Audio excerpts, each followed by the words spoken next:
What's up, boys and girls? This is Spit Logic.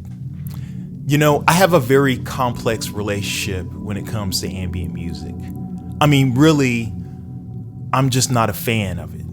And what I mean by that is I couldn't name you 5 ambient artists. I don't have a top tier list of my favorite types of ambient music. It's strange because even though I am not a fan of the music, I utilize it a lot. When I'm sitting at home and reading, when I am doing stretches, when I want to meditate, anytime I want to create an environment or an atmosphere separate or outside of the world, I turn to ambient music. So even though I'm not a fan of it, I do use it. I utilize it a lot.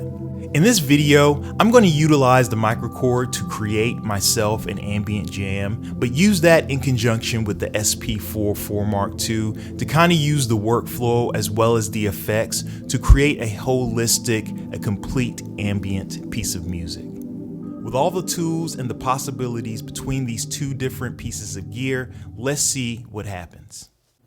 Starting off here with the MicroKorg and creating what I would consider the foundation, the baseline of what I'm going to be doing for my ambient jam. Especially being a beginner just like myself, I like to start off with another established instrument and then just build off of the back of that particular instrument. This one right here, 6.62. This one feels a little bit more retro to me. This one is called the stairs pad right there. And you can see there's an arpeggiator on here. And this also has 2 timbres attached to it. So I'm gonna just turn that arpeggiator off, and I'm gonna work with this because I really would like to work with the 2 different timbres in order to create my instrument. I wanna manipulate each of them separately and start molding them from that way. So, you know, with that arpeggiator off of it, you hear kind of the sound that it makes. I want to do it individually. So if I hold down that shift button and then hit the timbre select button at the same time, whichever timbre you're on, 1 or 2, the one that's lit up right here, that one is going to mute the other one and you'll be on a solo so you can only hear 1 timbre at a time. So I hold down the shift, hit that button, and you see it blinking right now, which indicates that's the only timbre that you're going to be listening to. So this is the only one that I'm listening to right now. And really, when it comes down to manipulating and changing these, for me, the main 2 things that you would do to change the nature of a particular sound, dealing with those oscillators, dealing with the actual wave, the actual sound wave that you're going to be manipulating, and then those filters are going to really make a change in how the instrument sounds. So just going into the octave right here, you know, it's a saw. I'm going to go into a triangle. And then let's go square with oscillator 1 and oscillator 2. So now that I'm done with that one, I want to go on to the next timbre. When you hit that timbre select at first, all it's going to do is unmute it so that both of them can be used at the same time. You're going to go to this next one, hit it again, and now everything that you do right now, you are now manipulating and changing the next timbre. So like we wanted to do before, I'm gonna make it solo, holding shift and holding that timbre button, and you see that number 2 is blinking right there. So now it's just me and this particular one. And I'm not going to do a lot of things to change it or manipulate it. I do think I'm going to just kind of start off with the filter.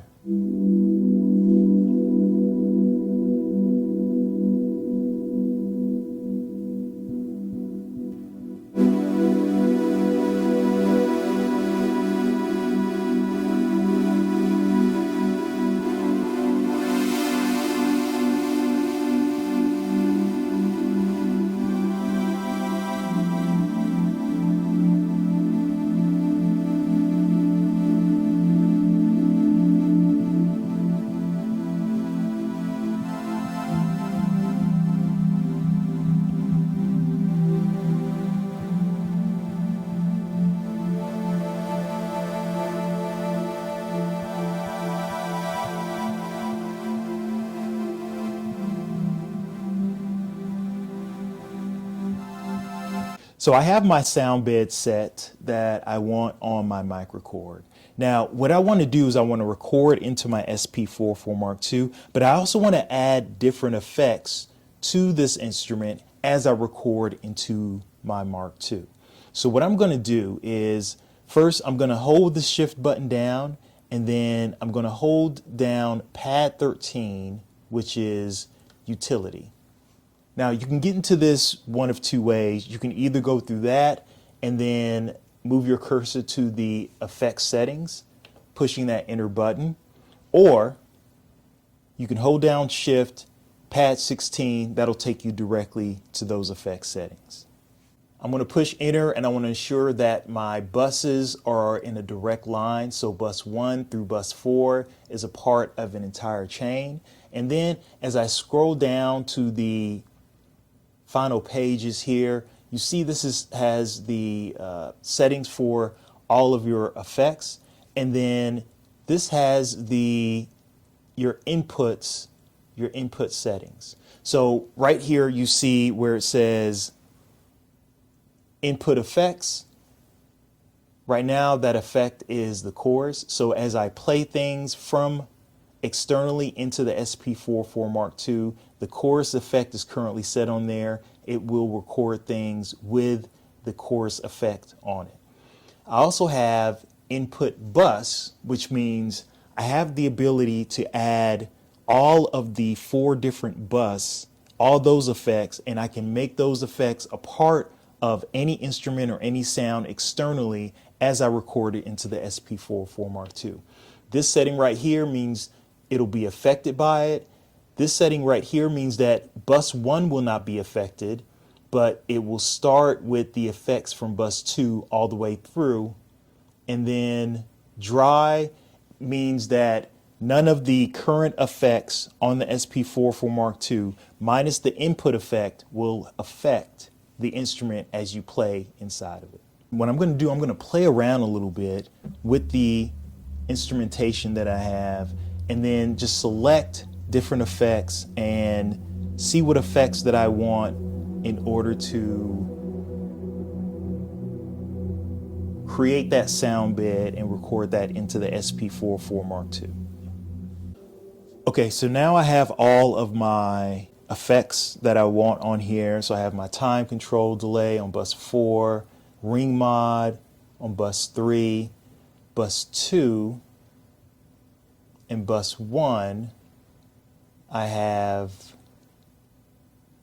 phaser on bus 2, and then cloud delay on bus 1. Now, that's 4 different effects. I'm going to hit my record button to prepare to record it, go into my record settings, see it's external in, go to input effects. The chorus is still in there, just to make sure everything is as it was. And then from here, this is where I'm going to record. So I'm going to exit out. I'm going to hit the pad, and it's going to wait for me to start playing music, or it's going to wait for sound to come in before it begins to record. So we'll just be hitting keys randomly here.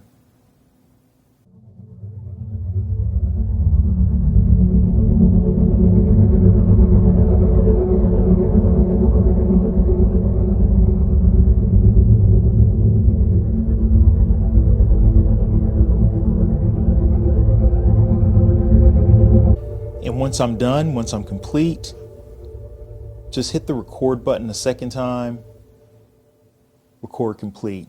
And then you can go back, because essentially what ends up happening outside of the bus 3 and 4, it resets your bus 1 and 2. So you want to go back into shift, and whatever initial, that's why favorite 1 I kind of keep untouched. This allows you to kind of play back what you just recorded. You can even see the waveform when you hit that start end. Now that we have our baseline, our foundation for our ambient jam, what we're going to do is kind of move over to adding something to layer on top of it. And what I'll do here, I'll just go to one of the instruments that I've made. And typically on this MicroKorg so far, all of the instruments that I've been saving on here, I've been using the trance bank for it. So all of the programs on the trance, none of them are trance instruments. These are instruments that spit. These are spit logic instruments. May as well be called spit logic here. Instead of recording this a second time, what we're going to do is we're going to go into resample. Now, resampling gives you a few extra options when going into recording mode. So I'm going to hit the resample button, and it's going to ask me to select the pad that I want to use to resample. Okay, so I have that, and I'm going to keep it on external in and not on the mix. Get out of there. It wants me to press the pad in order to initiate it. So now, one thing I did forget to do that I do have to mention, I'm going to get out of record real quick. The gate. I need to take the gate off of this so that it plays all the way through. And what we're going to be doing is we're going to be playing a new instrument alongside an already established sound that we have on our SP44 Mark II. So I'm going to go back into resample. Sorry about that. And just to ensure that my settings are still the way that they are, go ahead and hit exit. I'm going to select the pad, and it's going to wait for me to press the pad, and that is when it's going to start recording.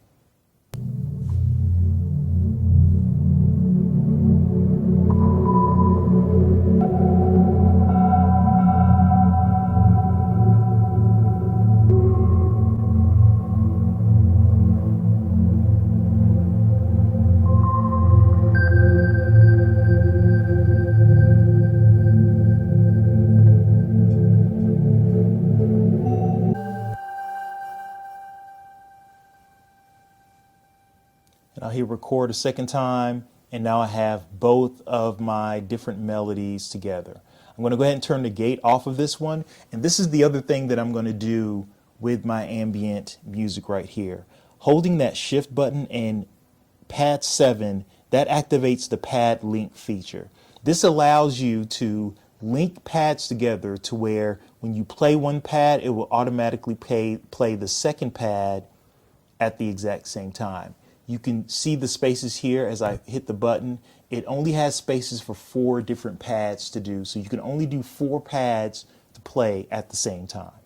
So now that I have these 2 pads linked, what I'm going to do, I'm going to move away from creating anything new externally into the SP44 Mark II, and then go purely into the SP44 Mark II to continue to create another layer for this ambient jam. When you go into your resample mode, it's going to have the same record settings as your initial recording settings. So you see how it says external in. Just make sure you turn that knob from external in to mix in order to ensure that you are dealing with the sounds that are coming from within your SP44 Mark II. In addition to that, it's also a good idea to hit that external source button to ensure that you're not accidentally recording anything from external, unless you also want to do that in addition to the stuff that you're going to do internally. So now that I have my pads linked, what I'm going to do is I want to play the melody with both of the pads together, and while I'm playing it, I'm going to add effects to the overall melody to create another layer that has another piece of sophistication to it that I'm going to layer and lump up together. So going into it right now, I'm going to just play it right now just to kind of determine what kind of effects that I want to add to include the volume between the 2 pieces. I want to bring the keys that I made a little bit lower, but of course you see I push this button and it's already going off. What you can do, if you hold this enter button and then you hit the pad, it'll allow you to hit the pad without triggering the pad. So now I can go into that particular pad and I can bring the volume down just a little bit.